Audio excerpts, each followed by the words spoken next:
Swami Vidyanand says in Panchadashi 769, 70, 71, avāntareņa vākyena parokṣa-brahma-dhīh bhavet sarvatra mahāvākya-vicārāt aparokṣa-dhīh. Indirect knowledge of Brahman can be gained from other scriptural statements, but direct knowledge is gained by inquiring into Mahavakyas. Brahma aparokṣa-siddhyartham mahāvākyam itiritam Vakya-vritti brahma aparokṣa-dhīh.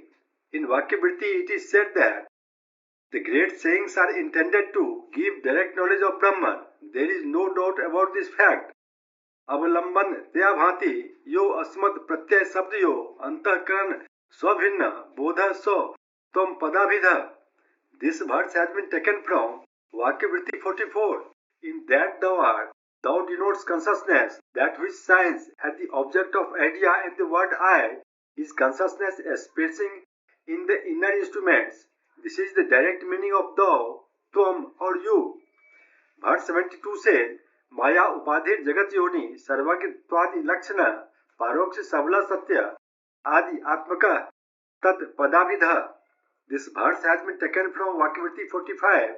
The absolute consciousness conditioned by primeval ignorance, Maya, which is the cause of universe, is all-knowing etc. and can be known indirectly, whose nature is truth, knowledge and infinity, is indicated by the word that.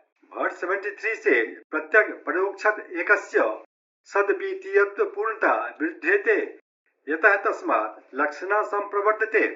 The verse has been taken from Väkyavṛtti 46.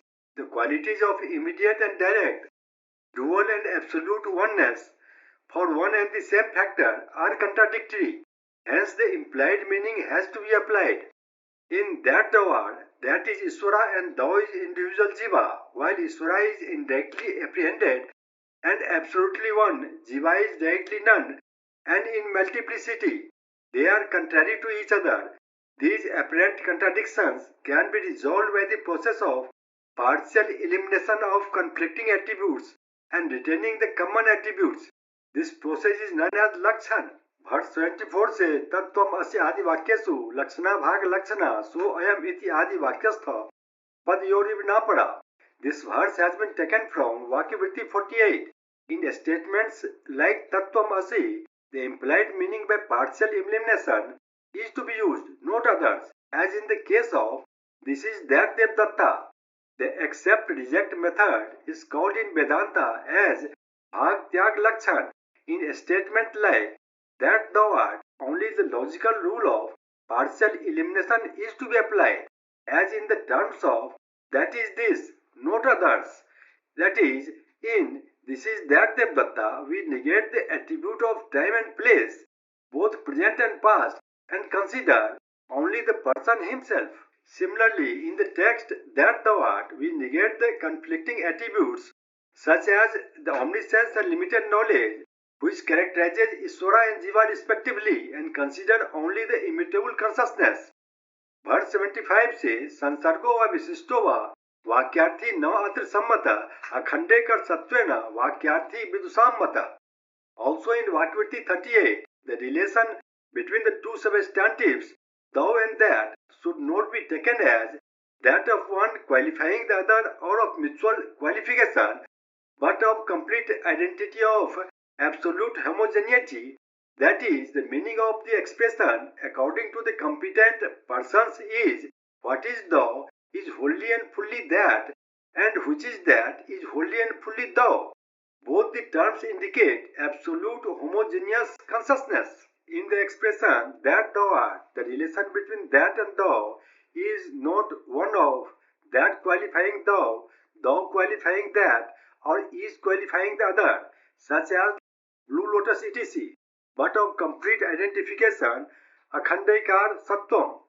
Verse 76-77 says, प्रत्यक बोधो यो आभाति सो अद्वयानंद लक्षण अद्वयानंद रूपस्य प्रत्यक बोधैक लक्षण.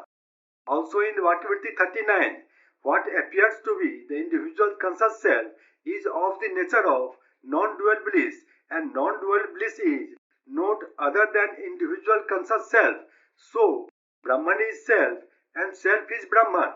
Itham anyonya tadatnya प्रतिपत्तिर यदा भवेत् अब्रह्मत्वं त्वम् अर्थस्य व्यावर्तेत तदेवि. This verse has been taken from Vakyavṛtti 40. When by mutual identification between the two words thou and that, it has been irrefutably demonstrated that the consciousness within and Brahman are the same, then the idea of I am not Brahman, denoted by the word thou, disappears immediately. Verse 78 says, Tad arthasya cha parokṣam yad evam kim tata sunu gurnanandaik rupena pratyak bodho avatishthe. This verse has been taken from Vakyavṛtti 41. If, as said, the depth meaning of the term that is mass of bliss without a second, and thou is the witnessing consciousness, then the inner self, that is consciousness which illumines all thoughts, remains as one mass of bliss without a second. Verse 79 says, Evam sati mahāvākyaद parokṣa-dhīh irite yaish-tesam shastra siddhanta vignānam sobhat etram. Such being the case furnished brilliantly, those who suppose that the great sayings can give only an indirect knowledge of Brahman, swallow understanding of the scriptural conclusions.